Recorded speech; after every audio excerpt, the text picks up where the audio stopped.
ದಯವಿಟ್ಟು ನನ್ ಕೆಲಸ ಮಾಡ್ಕೊಡ್ಬೇಕಣ್ಣ. ಲೇ ಯಾಕೆ ಎದುರ್ಕೋತಿಯಾ? ನಾನ್ ಚಪ್ಪಾಳೆ ಹೊಡೆದ್ರೆ ಸಾಕು, ಪೊಲೀಸ್ನವರು ನಾಯಿಗಳ ತರ ಬಂದು ನನ್ನ ಮುಂದೆ ನಿಂತ್ಕೊಳ್ತಾರೆ. ಹಂಗಾದ್ರೆ ಒಂದ್ಸತಿ ಚಪ್ಪಾಳೆ ಹೊಡೆದ್ಬಿಡ್ರಿ ನೋಡೋಣ. ಬರಬೇಕು ಪೊಲೀಸ್ನವರು. ಈಗ ನಾನೇ ನಿಮ್ಮನ್ನ ನೆನೆಸ್ಕೋತಾ ಇದ್ದೆ.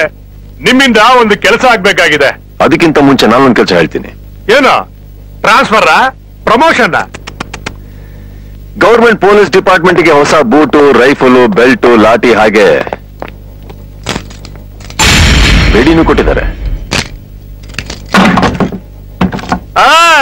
ಚೆನ್ನಾಗಿದೆ. ಹಾಗೆ ಹೇಳಿದ್ರೆ ಹಾಗೆ ಒಂದ್ಸಲ ಹಾಕೊಂಡು ನೋಡಿ. ಹೆಂಗೈತೆ ಮೈಗೆ? ನಾನು MLA ಅಲ್ಲ, MP ಆದ್ರೂ ಅಷ್ಟೇ. ಒಳ್ಳೆ ಮಾತಲ್ಲ ನಾನು ಹೇಳಿದ್ ಕೇಳಿದ್ರೆ ಬರೀ ಮೆರವಣಿಗೆ ನಡೆಯುತ್ತೆ, ಇಲ್ಲಾಂದ್ರೆ ರೋಡಲ್ಲಿ ದೊಂಬರಾಟ ನಡೆಯುತ್ತೆ. ನಾನು 2 ಲಕ್ಷ ವೋಟ್ ನನ್ನ ಜೇಬಲ್ಲಿ ಇಟ್ಕೊಂಡ್ರೆ ಓನ್ಲಿ 1 MLA. ಜನ ಓಟ್ಗಳನ್ನ ಮಾತ್ರ ನಿಮ್ ಕೈಲಿಟ್ಟಿರೋದು, ಏಟ್ಗಳನ್ನ ನಮ್ ಕೈಲಿಟ್ಟಿದ್ದಾರೆ. ನನ್ನನ್ನ ಮುಟ್ಟಿದ್ರೆ ಕರ್ನಾಟಕನೇ ಅಲ್ಲೋಲ ಕಲ್ಲೋಲಾಗುತ್ತೆ. ಹೌದಾ?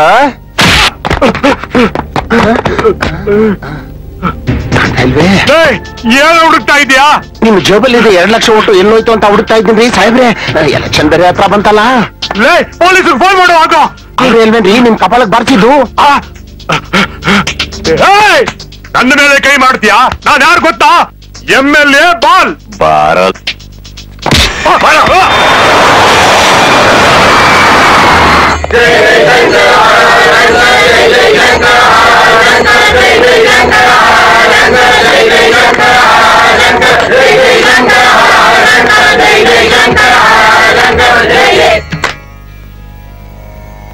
ಬಾ ಮಗನೇ ಬಾ. ಪ್ರತಿನಿತ್ಯ ನಿನ್ನ ವಿಚಾರವನ್ನ ಪೇಪರ್ನಲ್ಲಿ ಓದ್ತಾ ಇದ್ವಿ, ದೂರದರ್ಶನದಲ್ಲಿ ವೀಕ್ಷಿಸ್ತಾ ಇದ್ವಿ. ನಿನಗೆ ಶುಕ್ರ ದಶೆ ನಡೀತಾ ಇದೆ. ನಮ್ಮ ದರ್ಶನ ಭಾಗ್ಯದಿಂದ ಇನ್ನು 10 ದಿನಗಳಲ್ಲಿ ನಿನಗೆ ಪ್ರಮೋಷನ್ ಸಿಗತ್ತೆ. ನಿನ್ನ ಅರೆಸ್ಟ್ ಮಾಡಿದ್ರೆ 10 ನಿಮಿಷ ಸಿಗುತ್ತೆ.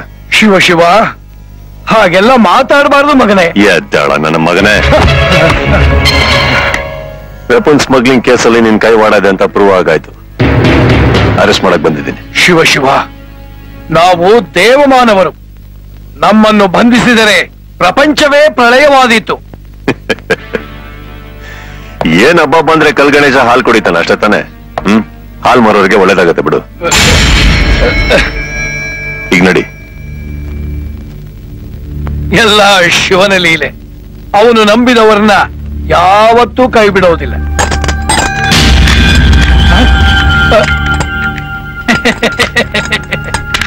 ನಮ್ ಸಾಹೇಬ್ರು ಅಷ್ಟೇ, ತಪ್ಪು ಮಾಡೋರ್ ಕೈನ ಯಾವತ್ತೂ ಬಿಡಂಗಿಲ್ಲ. ಶಿವ ಶಿವ. ಕುಮಾರ್, ಬಂಡೆಪ್ಪ ಬಸಪ್ಪ ಉಳ್ಳಾಗಡ್ಡಿ ಮಠ ಅಂದ್ರೆ ಯಾರು ಅನ್ಕೊಂಡಿದ್ದೀರಿ? ಅವರು ನಮ್ಮ ದೇಶದ 10 ಜನ ಶ್ರೀಮಂತರಲ್ಲಿ ಒಬ್ರು. ಅವರು ಕಟ್ಟೋ ಟ್ಯಾಕ್ಸ್ ಹಣದಲ್ಲಿ ಉತ್ತರ ಕರ್ನಾಟಕದ 1 ತಿಂಗಳ ಬಜೆಟ್ ಹಾಕ್ಬೋದು ಗೊತ್ತಾ? ಅವ್ರ ಸಹಾಯ ಇಲ್ಲದೆ ಕರ್ನಾಟಕದಲ್ಲಿ ಯಾವ ಸರ್ಕಾರನೂ 5 ವರ್ಷ ಅಧಿಕಾರ ನಡೆಸಕ್ ಆಗಲ್ಲ. ಅಷ್ಟೊಂದು ಇನ್ಫ್ಲೂಯೆನ್ಸ್ ಇರುವಂತ ಉಳ್ಳಾಗಡ್ಡಿ ಮಠ ಅವ್ರಿಗೆ ಟೆರರಿಸ್ಟ್ ಅವ್ರ ಜೊತೆಗೆ ಸಂಬಂಧ ಇದೆ ಅಂತ ಅರೆಸ್ಟು, ವಿಚಾರಣೆ, ಅದು ಇದು ಅಂತ ಹೋದ್ರೆ ನಮ್ ಡಿಪಾರ್ಟ್ಮೆಂಟ್ ಮರ್ಯಾದೆನೆ ಹಾಳಾಗೋಗುತ್ತೆ. ಈಗೇನ್ ಮರ್ಯಾದೆ ಇದೆ ಅಂತೀರಾ? ಹೊರಗಡೆ ನಮ್ ಡಿಪಾರ್ಟ್ಮೆಂಟ್ ಬಗ್ಗೆ ಎಷ್ಟು ಕೇವಲ ಮಾತಾಡ್ತಾರಂತ ಗೊತ್ತಾ ನಿಮ್ಗೆ? ಒಬ್ಬ ಕಾನ್ಸ್ಟೇಬಲ್ ಹಿಡಿದು ಕಮಿಷನರ್ ವರೆಗೂ ಒಂದೇ ಲಂಚ. ಬಸ್ನಲ್ಲಿ ಕೇವಲ ಒಂದು ಪರ್ಸ್ ಕಳ್ಕೊಂಡು ಸ್ಟೇಷನ್ಗೆ ಕಂಪ್ಲೇಂಟ್ ಕೊಡಕ್ ಬಂದ್ರೆ ಅವನ್ ಏನೋ ಕೊಲೆ ಮಾಡಿರೋ ತರ ಎದುರುಗಡೆ ನಿಲ್ಸ್ಕೊಂಡ್ಬಿಟ್ಟು ಯಾವ ಏರಿಯಾ, ಯಾವ ಬಸ್ಸು, ಯಾವ ಹಣ, ಹಿಂದಿನ ಜಾಬ ಮುಂದಿನ ಜಾಬ ಅಂತ ಕೇಳ್ಬಾರ್ದನ್ನೆಲ್ಲ ಕೇಳಿ ಓಡಾಗಿ 10 ಟೀ 10 ಹೊಡೆ ತಗೊಂಬ. ಹಾಗೆ ಬರ್ತಾ ಸಾಹೇಬ್ರಿಗೆ 10 ಪ್ಯಾಕೆಟ್ ಪಾನ್ ಪರಾಗೂ ತಗೊಂಬ. ಅವ್ನು ಹೇಳಿದ ಏರಿಯಾದಲ್ಲಿ ಪಿಕ್ ಪಾಕೆಟ್ ಮಾಡಿರೋದು ಯಾರು? ನಮ್ ಗಿಲ್ಲಿ ಕೃಷ್ಣ ಇರ್ಬೋದಾ?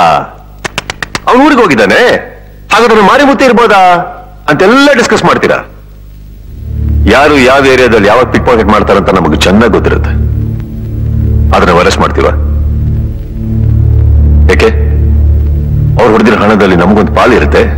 ದಿನ ಬೆಳಗಾದ್ರೆ ಇರೋ ಟ್ರಾಫಿಕ್ ನಲ್ಲಿ ಆಫೀಸಿಗೆ ಹೋಗೋ ಅವಸರದಲ್ಲಿ ಯಾವನೊಬ್ಬ ಎಲ್ಲೋಲೆನ ಸ್ವಲ್ಪ ದಾಟ್ಬಿಟ್ರೆ ಸಾಕು, ಎಲ್ಲೋ ಇಂಡಿಯಾ ಬಾರ್ಡರ್ ದಾಟಿರೋರ್ ತರ ಗಾಡಿ ಸೈಡಿಗೆ ಹಾಕು.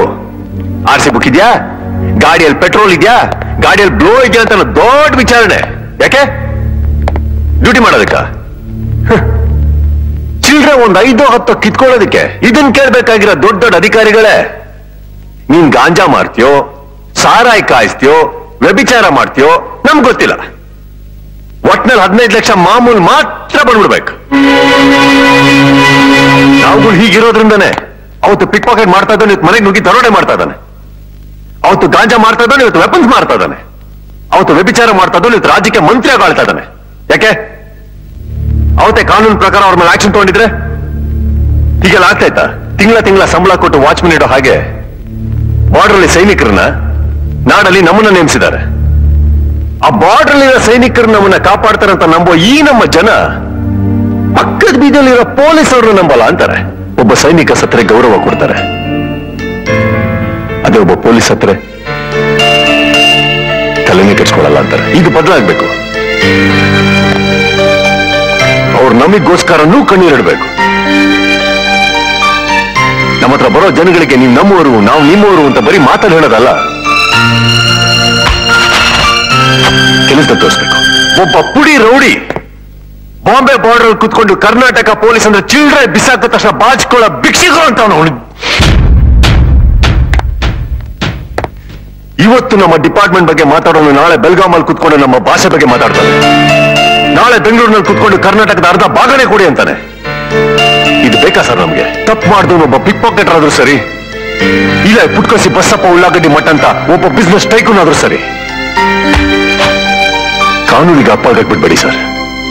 ಆಗ್ಲೇ ಜನಗಳ ಮಧ್ಯದಲ್ಲಿ ಒಂಚೂರು ಮರ್ಯಾದೆ ಸಿಗೋದು. Okay Ajay Kumar, go ahead.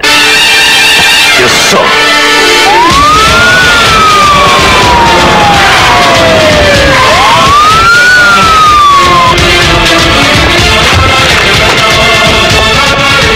ಯಾಕೊಳಕ್ ಹೋಗಿಲ್ಲ? ಗೇಟ್ಗೆ ಬೀಗ ಹಾಕಿದೆ ಸರ್.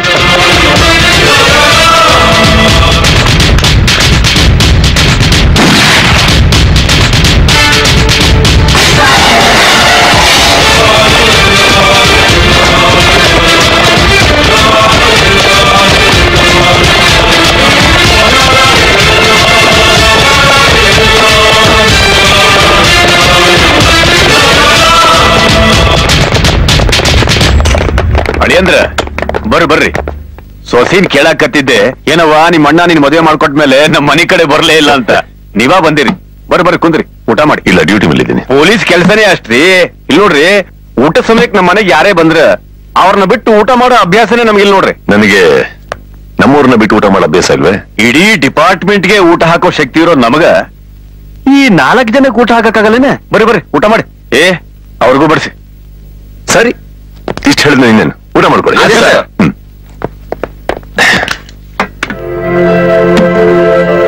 ಬಡಿಸು. ತುಂಬಾ ಚೆನ್ನಾಗಿದೆ. ನಿಮ್ ಕಡೆಗೆನಾ? ಅದೇ ಅನ್ಕೊಂಡೆ. ಇದನ್ನ ಇಟ್ಕೊ ಸಾಕು. ಕೆಲ್ಸ ಟೆನ್ಷನ್ ನಮ್ಗೆ ಮನೆ ಊಟ ಸಿಗೋದೇ ಕಷ್ಟ. ಹಾಕು, ಚೆನ್ನಾಗಿ ತಿನ್ನಿ. ತಿನ್ನಿ ಅಣ್ಣ, ತಗೋ.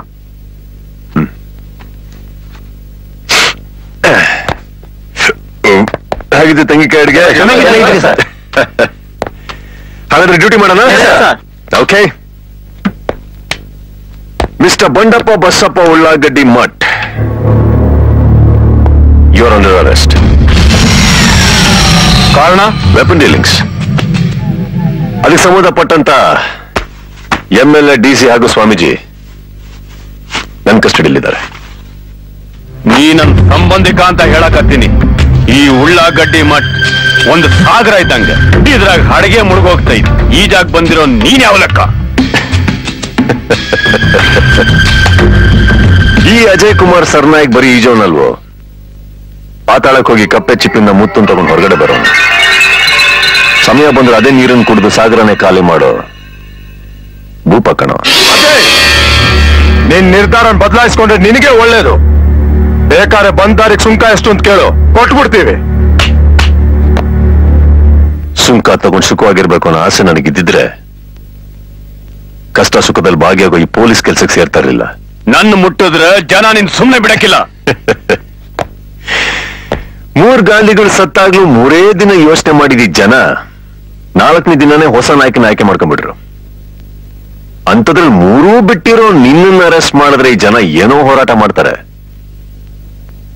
ಅದನ್ನ ಈಗ ತಾನೇ ಹುಟ್ಟಿರೋ ಮಗುನ ಹೋಗಿ ಕೇಳು, ನನ್ನ ಬಗ್ಗೆ ಕತಿನೇ ಹೇಳ್ತೈತಿ. ಅದೇ ಮಗು ಹತ್ರ ಹೋಗಿ ಅಜಯ್ ಕುಮಾರ್ ಸರ್ನಾಯಕ್ ಬಗ್ಗೆ ಹೇಳು. ಕತೆ ಹೇಳೋ ಬಾಯಿಗೆ ಬೀಗ ಜಡಿಯತ್ತೆ. ನನ್ನನ್ನು ಅರೆಸ್ಟ್ ಮಾಡಿದ್ರೆ ಏನಾಗ್ತದಂತ ಯೋಚನೆ ಮಾಡಿದ್ಯಾನ? ಅರೆಸ್ಟ್ ಮಾಡದೆ ಬಿಟ್ರೆ ಈ ದೇಶದ ಮಾನ ಏನಾಗ್ಬೋದು ಅಂತ ಯೋಚನೆ ಮಾಡಿನೇ ಇಲ್ಲಿಗೆ ಬಂದಿದ್ದೀನಿ. ಈಶ್ವರ್ ಸರ್, ಬಂದ್ರೆ ಕರ್ಕೊಂಬ,